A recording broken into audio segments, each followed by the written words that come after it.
Hiya, Amy here, and today I have an embossed metallic Father's Day card to share with you. So let's jump right in. I'm going to use this Shattered Cubes 3D embossing folder from Altenew. I have a 6x6 sheet of inexpensive metallic cardstock that I believe I got from a big box store. And initially I was thinking I was going to put the whole shebang right in this embossing folder because it's 6x6. But then I thought, I better cut it down first because it's kind of coming off the edges and I just didn't think that would be the best idea. So I decided to cut it down, and here are a couple photos of the finished card to show you the direction that we're going. But I promise you, super simple, came together in a snap, and I'm really pleased with how this turned out. So as you can see, I cut this down to A2 size, so 4¼ by 5½ inches. That's US A2 size. And then I have this extra little strip that I didn't want to go to waste, so I'm going to kind of nestle that off to the left and then line this up so it's nice and straight, and then close it up and run it through off screen through my die cutting machine. And I use a Spellbinders Platinum 6. So you can see this amazing detail. It looks like metal, but it's really just that pretty cardstock. And this is going to create the card front. So I'm just going to wipe off my work surface and attach these pieces to a card base. So again, this is US size 4¼ by 5½. I'm going to use liquid glue to attach the strip just to give it some, interest on the inside of the card. And then I will attach the card panel to the front of the card. And oftentimes I do a border. I'll cut it down slightly smaller than A2 size, but in this case I wanted it to cover the entire card front. So once I get that lined up, I will attach this directly to the front, and that card base is made of 120-pound accent opaque cardstock. So I usually toggle between that and Neenah Classic Crest Solar White 110 pounds. So it's usually just whatever one of those two that I have on hand. So here I hadn't decided yet that it was going to be a Father's Day card, but I thought something like black and white like that would be very dramatic and would pop off the front of this metallic backdrop, if you will. So I decided at this point to kind of make it a Father's Day card for my husband. So I've already made Father's Day cards for my dad and my father-in-law and our one remaining grandpa. And I thought, I need to make one for my husband. Oops. So I did decide to gear this one for him. So I'm going to do a love you and then also tie it into a Father's Day theme like you saw with the front of the card. So here I'm just still obviously debating and showing you what I have in my goodies book. I have one of these for die cuts like you see here.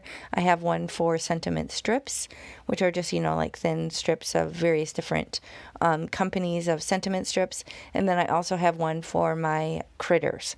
So I have stamped out and colored or die cut out, fussy cut out critters. So all of these components allow me to make cards quickly and not have to kind of stop for every step of the process to, stamp and color something or die cut out something. I have a lot of the components ready to go. Now, everybody does things differently, but this is what works best for me because I tend to get frustrated if things take too long and maybe, if I'm honest, don't have the attention span to stick with something. So I kind of just want to move forward and create something pretty that I enjoy making, but doesn't take me all day. So having a lot of these components ready really does help me to do that and finish that goal, and also kind of have a lot of cards on hand that are ready to go, or if I want to donate or anything like that. So I just put some 1-inch foam tape that I get from scrapbook.com on the back of this Love You stamped and die cut out sentiment that is from Concord and Ninth. And then here I was digging through, I don't have a lot of Father's Day stuff. So this really nice mix set has a lot of mix and match things to create sentiments that you need. So if you're just getting started card making, this is exactly the sort of stamp set that would be good for you. This is from scrapbook.com, has all sorts of mix and match kind of printed fonts or scripty fonts for pretty much all the different occasions. So if you're just getting started, this is really a good option to have because there's a lot of versatility and you can get a lot of mileage out of this. So I decided to go with just like the little thin, tiny printed letters or words, and I'm lining them up on my acrylic block here just to say Happy Father's Day.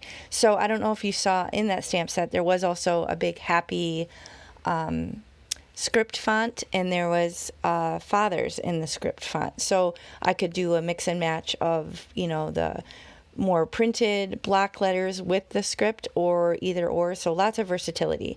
Here I'm just stamping on some scratch paper just to make sure that I have them straight and I have them squished together as much as I can. And here you can see I'm struggling a little bit because I don't want the spacing to be quite that big between the letters. So I'm really just kind of mushing them up next to each other as much as I can. And I'm using the grid lines on that acrylic block just to make sure that it's straight. So you can absolutely do this with a stamp positioner like a Misty or any other thing that you have. That probably would be easier. But I just wanted to freehand stamp it real quick on this little sentiment strip. Now that sentiment strip is actually a die cut from LDRS. LDRS Creative is a small business in Michigan, and she has these stamp systems where you can basically buy, it's like one block stamp and it has maybe like 10 different sentiments, and then you buy the coordinating die and it will cut out the strip, all those strips all in one pass of your die cutting machine. So what that strip is there actually is a shadow layer, which is another awesome thing. So you can do a shadow layer, which gives you a nice little border around your sentiment strip. So I'm just using a blank one of those that was die cut out. And then as you can see here, I decided to trim it down and make it even thinner so that it will really just be the perfect size, perfect custom size for this Happy Father's Day. So work with what you have. You probably have something in your stash that you can kind of customize to what you want. I just didn't want the sentiment strip to be quite so big, and I didn't want the fishtail banner in this case. So I just kind of snipped it off and trimmed it down to size, and then it created the perfect little strip for my sentiment there. So I'm just using some thin foam strips. I get those from Amazon, just to kind of pop that up. And then I'm going to use these clear resin droplets, which really look like water when they dry, and it's so cool. I'm just going to put those in odd numbers on the front of my card, but I'm having struggle bus here with my liquid glue a moment. I'm taking my bent and even more bent pin and trying to unclog it a little bit. And I'm going to put 3 on the top and 2 on the bottom and pick them up with my jewel picker and put those down on the front of the card. So really simple in design, came together quickly. I will link any of the available products in the video description box below if you expand and scroll down. It really does help me out a lot when you use my affiliate links. It's no additional cost to you, but it really does help support me and my channel. So I hope you enjoyed this. I appreciate you spending time with me today. If you enjoyed it, please hit the thumbs up, and I will catch you next time. Thanks for watching. Bye.